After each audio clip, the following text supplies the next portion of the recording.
Shalom, selamat pagi Bapak Ibu Saudara sekalian yang terkasih di dalam Yesus Kristus. Selamat berjumpa kembali di dalam renungan harian Sword Generation Ministry. Pada pagi hari ini kita ingin mendengar firman Tuhan. Sebelumnya, mari kita berdoa terlebih dahulu. Bapak, terima kasih buat pagi hari ini. Kami bersyukur buat berkat kasih setia Tuhan yang sangat luar biasa. Dan sebentar kami ingin membaca firman Tuhan. Bukakan isi hati pikiran kami supaya firman-Mu itu boleh berakar, bertumbuh dan berbuah dalam hati kami. Dan biarlah firman-Mu itu membuat semakin kami kuat di dalam Engkau. Di dalam nama Yesus kami sambut berkat Tuhan pada pagi hari ini. Haleluya. Amin. Bapak Ibu Saudara sekalian, pada pagi hari ini saya ingin membawakan firman dengan judul kutuk. Ayatnya saya ambil di dalam Ulangan yang ke-11 ayat yang ke-28. Begini firman Tuhan, dan kutuk jika kamu tidak mendengarkan perintah Tuhan Allahmu dan menyimpang dari jalan yang kuperintahkan kepadamu pada hari ini dengan mengikuti Allah lain yang tidak kamu kenal. Sekali lagi saya bacakan Ulangan yang ke-11 ayat yang ke-28. Dan kutuk jika kamu tidak mendengarkan perintah Tuhan Allahmu dan menyimpang dari jalan yang kuperintahkan kepadamu pada hari ini dengan mengikuti Allah lain yang tidak kamu kenal. Bapak Ibu Saudara sekalian, apa itu kutuk? Kalau saya bahas mengenai kutuk, saya ambil artinya di dalam Kamus Besar Bahasa Indonesia, maka artinya adalah doa atau kata-kata yang dapat mengakibatkan kesusahan atau bencana kepada seseorang. Sekali lagi, kutuk adalah doa atau kata-kata yang dapat mengakibatkan kesusahan atau bencana kepada seseorang. Bagaimana seorang yang percaya kepada Tuhan bisa tertimpa kutuk? Ini pertanyaan semua orang. Karena di dalam firman Tuhan, di dalam 2 Korintus 5 ayat yang ke-17 mengatakan, jadi siapa yang di dalam Kristus, ia adalah ciptaan baru. Yang lama sudah berlalu, sesungguhnya yang baru sudah datang. Nah, jadi Bapak Ibu Saudara sekalian, mengapa orang Kristen pengikut Tuhan masih bisa tertimpa kutuk? Nah, kutuk ini kalau saya runut lebih jauh, saya tarik benang merahnya dari pengalaman yang saya alami bersama dengan Kristus ya. Maka ada beberapa jenis kutuk yang saya ketahui. Yang pertama jelas, kutuk Adam dan Hawa. Saya nggak bahas mengenai kutuk Adam dan Hawa, karena firman Tuhan mengatakan di dalam Kejadian yang ketiga ayat yang ke-17, dibilang begini. Lalu firman-Nya kepada manusia itu, karena engkau mendengarkan perkataan istrimu dan memakan dari buah pohon yang telah kuperintahkan kepadamu, janganlah makan daripadanya, maka terkutuklah tanah karena engkau. Sekali lagi saya katakan, maka terkutuklah tanah karena engkau. Dengan bersusah payah engkau akan mencari rezekimu dari tanah seumur hidupmu. Semak duri dan rumput duri akan dihasilkan bagimu, dan tumbuh-tumbuhan di padang akan menjadi makananmu. Dengan berpeluh engkau akan mencari makananmu sampai engkau kembali lagi menjadi tanah, karena dari situlah engkau diambil. Sebab engkau debu dan engkau akan kembali menjadi debu. Yang pertama, dengan jelas Tuhan mengatakan bahwa terkutuklah tanah karena engkau.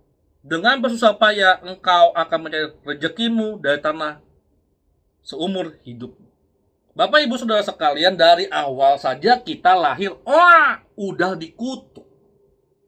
Bagi pria, bagi wanita, kutukannya berbeda. Ya, kutukannya dalam mengandung. Firman pada hari Minggu yang kemarin, Bapak Gema sudah singgung sedikit mengenai kutuk ini dari Adam dan Hawa. Saya nggak bahas soal itu lagi, karena sudah jelas firman Tuhan mengatakan bahwa kita dikutuk. Ya, dari Adam dan Hawa. Tetapi ketika kita menerima Tuhan, maka itu sudah putus. Jika Anda percaya. Sekali saya katakan, jika Anda percaya bahwa Anda sudah diputuskan dari kutuk. Nah, dari yang saya tahu, melalui kejadian hidup saya, ya, kutuk itu yang pertama menurut saya adalah kutuk dari bawaan orang tua. Kok bisa? Jelas bisa. Buktinya kita saja mau mewarisi kutuk dari Adam dan Hawa. Nah, yang ini adalah kutuk bawaan dari orang tua. Ayatnya saya ambil di dalam Ulangan 20 ayat yang ke-5. Begini firman Tuhan. Jangan sujud menyembah kepadanya atau beribadah kepadanya. Sebab aku Tuhan Allahmu adalah Allah yang cemburu, yang membalaskan kesalahan kepada bapa, yang membalaskan kesalahan bapa kepada anak-anaknya, kepada keturunan yang ketiga dan keempat dari orang-orang yang membenci aku. Saya bacakan sekali lagi. Ulangan yang ke-20 ayat yang ke-5. Jangan sujud menyembah kepadanya atau beribadah kepadanya, sebab aku Tuhan Allahmu adalah Allah yang cemburu, yang membalaskan kesalahan bapa kepada anak-anaknya, kepada keturunan yang ketiga dan keempat dari orang-orang yang membenci aku. Nah, Bapak Ibu Saudara sekalian, firman Tuhan mengatakan yang pertama adalah kutuk bawaan dari orang tua.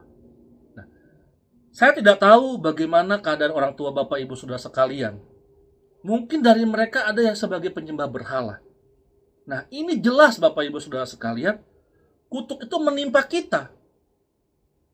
Kita tertimpa oleh kutuk dari orang tua. Nah, firman Tuhan mengatakan seperti ini. Bilangan 14 ayat yang ke-18. Ya. Tuhan itu berpanjangan sabar dan kasih setianya berlimpah-limpah. Ia mengampuni kesalahan dan pelanggaran, tetapi sekali-kali tidak membebaskan orang yang bersalah dari hukuman. Bahkan ia membalaskan kesalahan bapa kepada anak-anaknya, kepada keturunan yang ketiga dan keempat. Apa Ibu Saudara sekalian, dari pengalaman saya, nenek saya adalah seorang penyembah berhala. Nah, beliau juga suka terkadang suka meramal, membaca masa depannya atau apapun juga. Nah, ini kutuk itu tertimpa kepada saya, Bapak Ibu Saudara sekalian. Karena saya termasuk keturunannya yang kedua. Yang pertama papa saya, yang kedua saya. Lalu ketiga Darlene. Kalau itu tidak diputuskan dari saya, maka itu akan tertimpa kepada anak saya. Kalau tidak diputuskan dari papa saya, maka akan turun ke saya. Dan kalau saya melakukan hal yang sama sebagai penyembah berhala, maka itu akan turun lagi kepada anak saya. Kalau saya tidak melakukannya, tetapi ingat, sampai keturunan yang ketiga dan keempat, berarti sampai keturunan anak saya punya anak atau cicit saya. Saya ngomong kayak gitu. Cucu saya yang kena. Kalau saya melakukannya lagi, maka cucu saya punya anak, cicit saya yang kena. Nah, ini ibarat lingkaran setan, Bapak Ibu Saudara sekalian. Makanya kenapa banyak anak Tuhan ini terbelenggu hidupnya. Nggak bisa melepaskan. Hidupnya begitu-begitu aja. Usaha gagal, usaha apa ini gagal. Ya kenapa? Tadi ada kutuk. Kutuk yang mengikat orang itu. Tuhan tega dong kalau kayak begitu ya. Dibalaskan sampai keturunan yang sampai ketiga dan keempat. Kenapa kayak begitu ya? Karena Tuhan mau kita sebagai seorang orang tua. Kita sebagai orang tua. Hidupnya harus benar. Karena firman Tuhan mengatakan bahwa kita harus mengajar anak-anak kita. Saya nggak bahas soal itu. Nanti saya akan bahas dalam renungan yang berikutnya lagi. Tapi yang saya mau bahas pada hari ini adalah kita tertimpa kutuk oleh karena bawaan dari orang tua. Ya kalau kita penyembah berhala, ya udah mau diapain, memang kita pasti kena. Tetapi kalau dari orang tua kita nggak tahu. Mungkin orang tua kita tahu, kita pernah ketemu. Dari engkong kita, dari kakek buyut kita nggak tahu. Nah, ini berbahaya Bapak Ibu Saudara sekalian. Ingat bahwa di dalam hidup bersama dengan Tuhan tidak ada yang sial. Kalau Anda merasa diri Anda sial, Anda bukan sial, tapi Anda sedang ditimpa oleh kutuk. Lalu ada lagi mungkin yang bilang, kita kan hidup udah di zaman anugerah, bukan lagi di zaman hukum Taurat. Betul. Tapi ingat, di dalam firman Tuhan dalam Matius 5 ayat yang ke-17 mengatakan, janganlah kamu menyangka bahwa aku datang untuk meniadakan hukum Taurat atau kitab para nabi.